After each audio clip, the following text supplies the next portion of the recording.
एक काशी के ब्राह्मण ने दो बड़े महंगे वाले डाकू बुलाए पैसे दे करके और उनसे कहा कि तुम आधी रात में जाओ और गोस्वामी तुलसीदास जी का वध कर दो। दोनों डाकू बोले ठीक है, हम कर देंगे। पैसा ले लिया खूब सारा। जैसे ही गोस्वामी तुलसीदास जी की कुटिया के पास गए, क्या देखा? एक श्याम वर्ण और एक गौर वर्ण के दो राजकुमार, छोटे छोटे से राजकुमार, छोटे छोटे धनुष, छोटे छोटे बाण अपने कंधे पर टांगे और आधी रात में गोस्वामी जी की कुटिया की पहरा दे रहे थे। छोटे छोटे राजकुमार। डाकुओं ने दूर से देखा, दूर से देख करके लौट कर चले गए। जिसने पैसा दिया था उसको पैसा वापस कर दिया। वो बोले क्षमा करो, हम नहीं मार सकते गोस्वामी जी को। बोले क्यों नहीं मार सकते? बोले दो छोटे छोटे राजकुमार उनकी पहरेदारी कर रहे थे।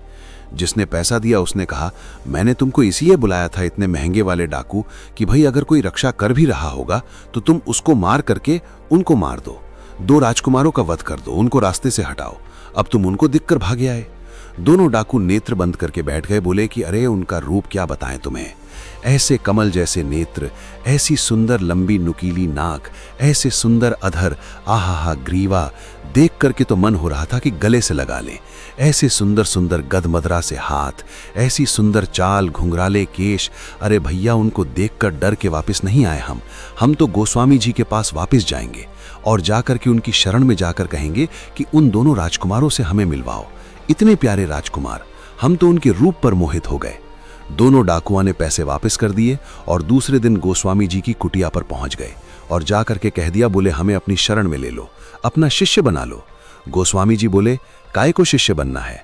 बोले आपके शिष्य बन जाएंगे तो आपके संग रहेंगे, आपके संग रहेंगे तो आपके बाहर जो दो पहरेदार रहते हैं रात में उनको देखने का अवसर मिल जाएगा। गोस्वामी जी बोले कौन से दो पहरेदार? बोले आप जब रात्रि में सोए थे, कल हम दोनों डाकू आपको मारने के लिए आए थे, उस समय तो दो राजकुमार आपकी पहरेदारी कर रहे थे, एक श्याम वर्ण के एक गौर वर्ण के, दोनों के धनुष बाण लगातार। गोस्वामी जी बोले बाहर पहरेदारी कर रहे थे? बोले हाँ, कैसा रूप था उनका? गोस्वामी जी ने जो लिखा है डाकू वही बता रहे हैं। गोस्वामी जी के नेत्र सजल हो गए और कहा मैंने कोई पहरेदार नहीं रखे हैं, मैं जिनका यश गाता हूं ऐसे ठाकुर जी को पता चल गया होगा कि तुम दोनों मुझे मारने आ रहे हो तो वही रक्षा करने आए थे। अरे धन्य भाग्य भैया, तुम दोनों के जीवन में जरूर कोई पुण्य किया होगा जो तुमको साक्षात राघवेंद्र सरकार के दर्शन हो गए। दोनों डाकू मन में विचार करने लगे, जीवन भर डकैती करी हमने, जीवन भर गलत काम किए हमने, लेकिन केवल गोस्वामी तुलसीदास जी को मारने की सुपारी मिली और हमने स्वीकार कर ली, ये भी पुण्य में परिवर्तित हो गया और राम जी के दर्शन हो गए हमको। कमेंट में जय श्री राम जरूर लिखें, चैनल को लाइक और सब्सक्राइब जरूर करें।